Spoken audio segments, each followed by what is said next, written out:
10th standard mathematics chapter 1 example 1.14.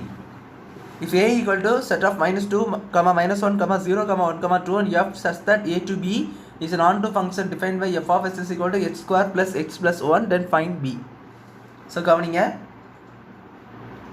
நம்மளுக்கு a என்ற set கொடுத்துட்டாங்க, b என்ற செட்டை நம்ம கண்டுபிடிக்கணும். ஸோ அதுக்கு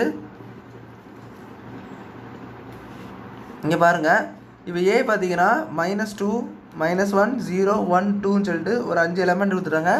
b நீங்கள் கண்டுபிடிக்கணும்னா இந்த ஃபங்க்ஷன் நீங்கள் ஒவ்வொன்றா சப்ஸ்டிட் பண்ணணும். ஸோ ஃபஸ்ட்டு -2 எடுங்க.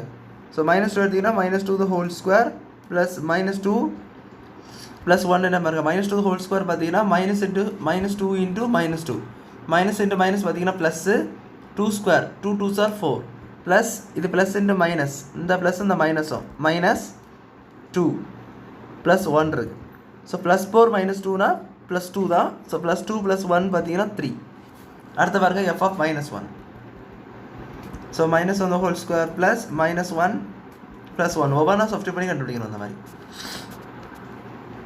ஸோ இது பார்த்தீங்கன்னா -1 the whole square பார்த்தீங்கன்னா -1 into -1. So minus into minus சொன்னேன் ப்ளஸ்ஸு 1 1 1 1 தான். ஸோ +1 ப்ளஸ் இன்ட்டு மைனஸ் இது -1 ப்ளஸ் 1 வெறும் 1 தான் ஆன்சர். நெக்ஸ்ட்டு பாருங்கள், ஏன்னா இந்த -1 1லேருந்து 1 போயிட்டுனா 0 ஆயிரும். 0 + 1 1. ஸோ அது f of 0. So 0 the whole square plus 0 plus 1.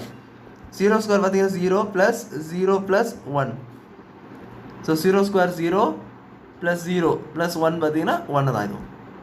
அடுத்த கவனிங்க, f of 1. So 1 the whole square plus 1 plus 1. இப்போ இது பார்த்தீங்கன்னா 1 ஸ்கொயர் 1 ப்ளஸ் இது 1 ப்ளஸ் 1 3. 1 + 1 + 1 3. நெக்ஸ்ட் அடுத்து பார்த்தீங்கன்னா f of 2. f of 2 பார்த்தீங்கன்னா 2 the whole square plus 2 plus 1. 2 square பார்த்தீங்கன்னா 4 2, அதாவது 2 1s, அதாவது எக்ஸில் வேறு 2 தான். So 2 + 1 = 4 + 3 that's equal to 7. So பார்த்தீங்கன்னா நம்மளுக்கு a என்ற b என்ற செட்டு எல்லாமே கிடச்சாச்சு. ஸோ நீங்கள் பின்னு மட்டும் எழுதியதுனா அப்படி b = b என்ற செட்டு ரிப்பீட்டேஷன் இல்லாமல் எழுதிடுங்க. ரிப்பீட்டேஷன் இருந்தால் தப்பு, ரிப்பீட்டேஷன் இருக்கவே கூடாது. ஸோ 3 இங்கே ஒரு 3 இருக்குது, இங்கே பார்த்தீங்கன்னா 2 1 மறுபடியும் ஒரு 3. ஸோ ஒரு 1 ஒரு 3 எழுதிங்க, ஒரு 7 எழுதிங்க. ஸோ இதுதான் உங்களுக்கு செட் b. ஸோ அவ்வளோதான் இந்த சம் புரிஞ்சுக்கணும்னு நினைக்கிறேன். தேங்க்யூ.